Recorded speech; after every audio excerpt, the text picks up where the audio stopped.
ورحمۃ اللہ وبرکاتہ۔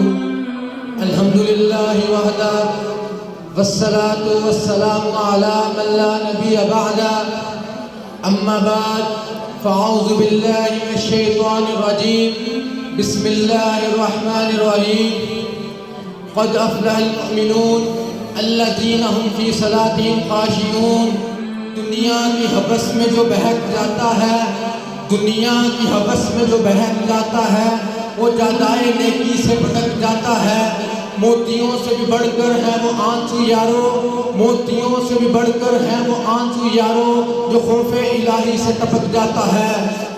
الفاظ کی کندیلوں سے آپ کے قلوب و اذہان کو منور کرنے کے لیے جس موضوع کا میں نے انتخاب کیا ہے وہ ہے خشوع نماز کی روح ہے۔ سامعین اکرام اور حاضرین مجلس، نماز پڑھنا کوئی بڑی بات نہیں ہے، رکوع و سجود کرنا کوئی بڑی بات نہیں ہے، اللہ کے حضور جبین نیاز جھکنا کوئی بڑی بات نہیں ہے۔ سب سے بڑی بات ہے اللہ تعالیٰ کی رضا کے لیے نماز پڑھنا، سب سے بڑی بات ہے نماز میں خشوع و خضوع کو پیدا کرنا، سب سے بڑی بات ہے نماز میں برے خیالات پہ کنٹرول کرنا۔ قرآن مجید اٹھائیے، اللہ تعالیٰ نے اعلان کیا ہے ان مومنوں کے لیے جو مومن نماز کو ادا کرتے ہیں، قد افلح المؤمنون الذین هم فی صلاتهم خاشعون۔ وہی مومن کامیاب ہیں جو اپنی نماز میں خشوع و خضوع کو پیدا کرتے ہیں۔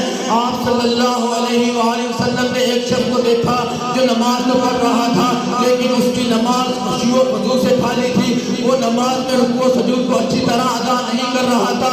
آپ صلی اللہ علیہ وسلم نے فرمایا لو مات ھذا علی حالہ ھذہ مات علی غیر ملت محمد۔ یہ شخص بغیر رکوع و سجود اچھی طرح کرے، بغیر خشوع و خضوع کے نماز پڑھنے سے فوت ہو جاتا، اسی حالت میں اگر یہ فوت ہو جاتا تو میری ملت میری رسالت میں نہ فوت ہوتا۔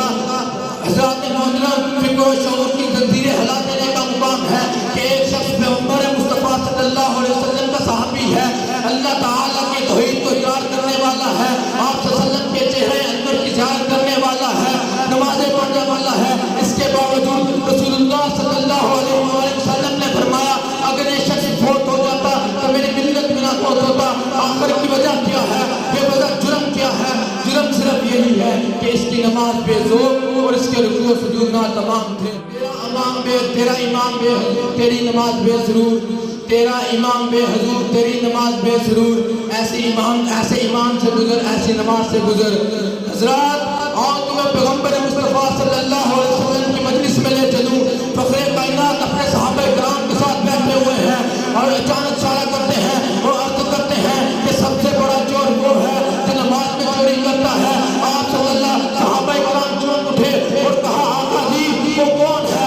وہ ایسا چور کون ہے؟ چور تو اسے کہتے ہیں جو کسی کا خزانہ چھین لے، چور تو اسے کہتے ہیں جو کسی کا مال چرا لے، چور تو اسے کہتے ہیں جو کسی کا سامان چرا لے، لیکن نماز میں چوری کوئی کیسے کر سکتا ہے؟ زبان نبوت سے اعلان ہوتا ہے لا یتم رکوعہا وسجودہا وخشوعہا، جو اپنی نماز میں رکوع و سجود اور خشوع و خضوع کی پہرےداری نہیں کرتا وہ چور ہے۔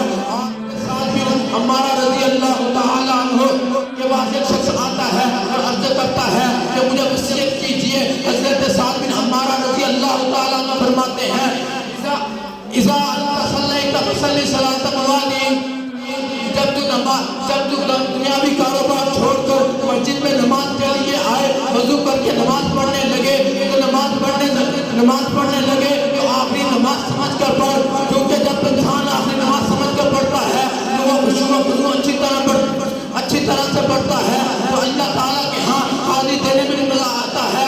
حضرات محترم، اگر آج ہم اپنی نمازوں کا غور و فکر کریں، ہماری نمازیں خشوع و خضوع سے خالی ہیں۔ ہم پڑھ تو نماز رہے ہوتے ہیں لیکن بازاروں میں ہوتے ہیں، ہم پڑھ تو نماز رہے ہوتے ہیں لیکن مستقبل کے منصوبے بنا رہے ہوتے ہیں، ہم پڑھ تو نماز رہے ہوتے ہیں لیکن دنیاوی کاموں میں مگن ہوتے ہیں، ہم پڑھ تو نماز رہے ہوتے ہیں لیکن ہمارا ذہن کہیں اور جگہ پہ ہوتا ہے۔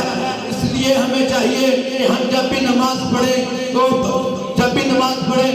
خشوع و خضوع کو پیدا کریں۔